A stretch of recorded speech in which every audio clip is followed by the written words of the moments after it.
تو آپ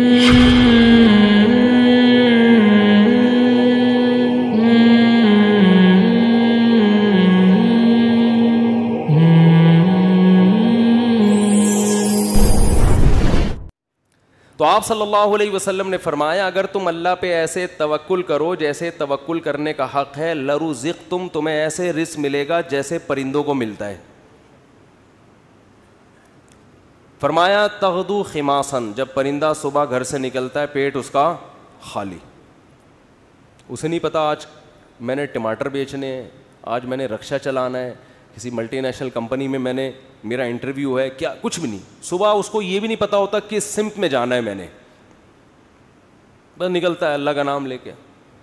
آپ دیکھو یہاں کوے جو ہے نا، کوے، ایک دوست نے ہمیں بتایا کہ صبح سارے کوے یہاں سے سرجانی ٹاؤن کی طرف جا رہے ہوتے ہیں، اور ہم نے دیکھا کووں کے غول، عصر کے بعد مغرب سے پہلے آپ دیکھو گے پورے کوے واپس آ رہے ہوتے ہیں، پتہ نہیں صدر سے، لی مارکیٹ سے، جہاں کے بھی کوے ہیں نا.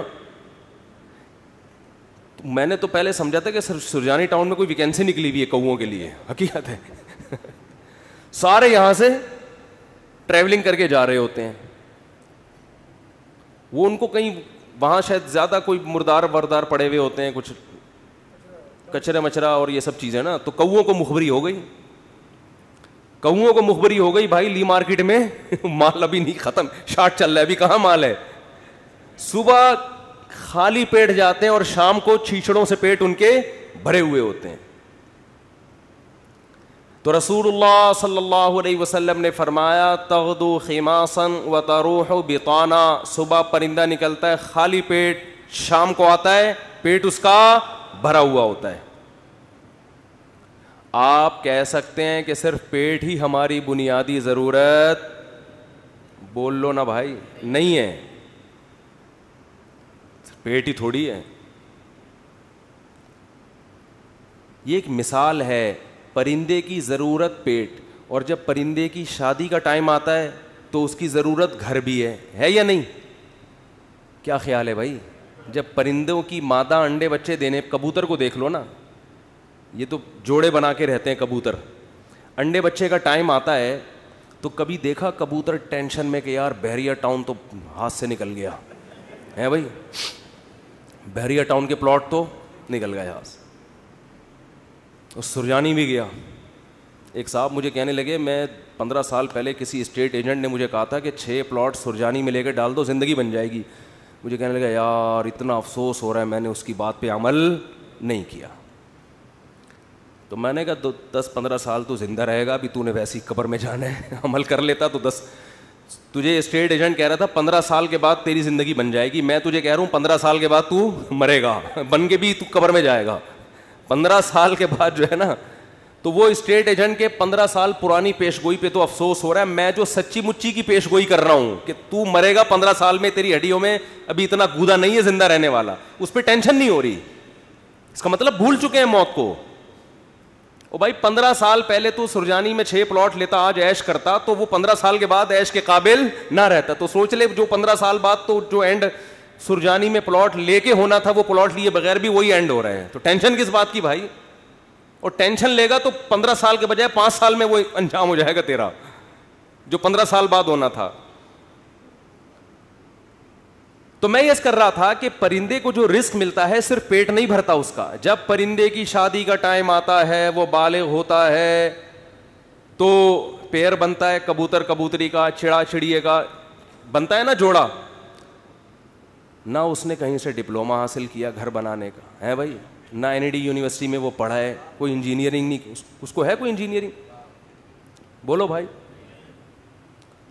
جس قسم کا گھر اس کو چاہیے فطرت اسے اس طرح کا گھر بنانا سکھا دیتی. کھجور کے درختوں میں سوراخ کر کے رہتے ہیں، اور آپ دیکھو یہ پرندے کیسے، یہ نر مادہ مل کے کیسے تنکے تلاش کر رہے ہوتے ہیں اور کیسے ان کو بہترین انداز سے پرو رہے ہوتے ہیں. ایسے نہیں کہ کوئی بھی کچرا اٹھا کے، ہم جب مرغیوں کے ڈڑبے بناتے ہیں نا تو کچھ بھی اٹھا کے ڈال دو اس کے اندر. پرندہ ایسا نہیں کرتا، بڑی تمیز سے، بڑے خوبصورت انداز سے وہ گھونسلہ بناتا ہے، خوبصورت انداز سے ایسا کہ وہ سردی گرمی سے بھی محفوظ رہے, دشمنوں کے شر سے بھی محفوظ رہے. بہت خوبصورت انداز سے وہ گھونسلے بناتے ہیں. تو آپ بتاؤ, انسان جو اشرف المخلوقات ہے, جس کے لیے اس کائنات کو بنایا گیا, اللہ اس کی گھر کی ضرورت پوری نہیں کرے گا؟ ہے بھائی. اصل میں آپ نے جس گھر کو ضروری سمجھا ہے, وہ اللہ کی نظر میں وہ عیاشی ہے, وہ ضرورت نہیں ہے. وہ آپ کی بہت اوپر کا سوچ رہے ہیں آپ. لوگ کرائے کے گھروں پہ افسوس کرتے ہیں نا, اپنا گھر نہیں بنا سکے. بھائی گھر کی ڈیفینیشن یہ ہے کہ جیسے پرندہ جو گھر بناتے ہیں قیامت تک کے لیے نہیں بناتا, اسے فی الحال اپنی فیملی کو پالنے کے لیے ایک عدد ایسے گھر کی ضرورت ہوتی ہے جہاں بلی سے حفاظت ہو, جہاں سردی اور گرمی سے حفاظت ہو. اللہ کہتے ہیں تیری یہ بنیادی ضرورت ہے, چونکہ تو نسل بڑھا رہا ہے فطرت کی تکمیل کے لیے, تو اس گھر کی ضرورت پوری کرنا یہ کس کے ذمے ہے؟ یہ فطرت کے ذمے, جس کو جو خدا ہے, اصل میں خدا کے ذمے ہے. پرندہ نسل بڑھاتا ہے اس کائنات کی رنگینیوں کو برقرار رکھنے کے لیے, اپنے لیے نہیں. تو اب آپ بتاؤ, جب آپ کی نسل پیدا ہوگی جو مقصود کائنات ہو, تو گھر کی بنیادی ضرورت خدا نے اپنے ذمے لی ہے کہ نہیں لی ہے؟ وہ پرندوں کی ضرورتیں پوری کر رہا ہے اور انسان کو ٹینشن میں ڈال دے, تو یہ آپ کی بنائی ہوئی ٹینشن ہے, یہ خدا کی دی ہوئی ٹینشن نہیں ہے. یہ اللہ کی طرف سے عطا کردہ ٹینشن نہیں ہے, یہ آپ کی ٹینشن ہے جو آپ نے اپنے اوپر مسلط کر لی. پرندہ جو گھر بناتا ہے وہ بھی کرائے کا گھر ہوتا ہے, اس کا ذاتی نہیں. کرائے کا مطلب نکلنا ہے اس نے یہاں سے, ہمیشہ کے لیے تھوڑی ایک ہی جگہ گھونسلہ. پھر جب اس کے انڈوں سے بچے نکلتے ہیں, ایک تو 12 گھنٹے کی ڈیوٹی ہوتی ہے کبوتر اور کبوتری کی. 12 گھنٹے کبوتر, یہ شکر کرو اللہ نے مردوں میں ایسا نظام نہیں رکھا, یہ اللہ کا بڑا فضل ہو گیا. ہمارے یہاں خواتین ہی پالتی ہیں, مرد کا کام ہے شیلٹر دینا, تحفظ دینا, خرچہ اٹھانا. 12 گھنٹے کبوتر بیٹھے گا اور 12 گھنٹے کبوتری. اب کمانے کا ٹائم کم ہو گیا, کیا خیال ہے؟